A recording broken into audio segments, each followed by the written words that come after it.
Le Mali vers la voie de la digitalisation.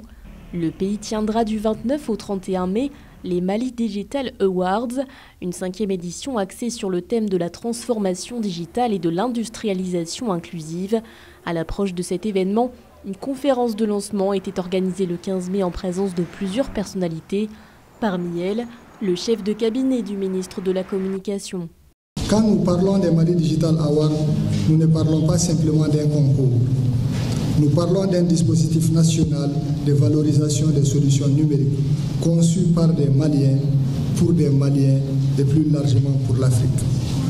Nous parlons d'un espace de repérage, de talent, de détection d'innovations concrètes et de connexion avec les dynamiques économiques. Faire du numérique un levier de croissance économique, un objectif que les autorités de transition entendent atteindre avec le Mali Digital Accelerator, un programme lancé en mars dernier par le ministère de la Communication. Objectif, dynamiser l'écosystème technologique malien en apportant notamment aux startups un soutien financier.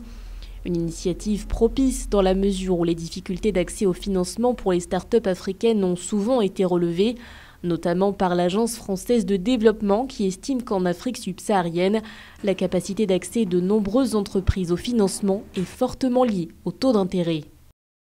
L'édition 2025 s'inscrit dans une vision claire, c'est-à-dire positionner le numérique comme un catalyseur d'une industrialisation inclusive et durable.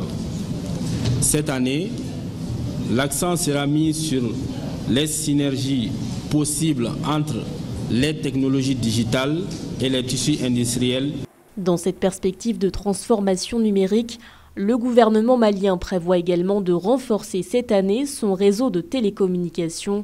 Un projet piloté par l'agence de gestion du Fonds d'accès universel qui s'est doté d'un budget de 43,35 milliards de francs CFA pour 2025.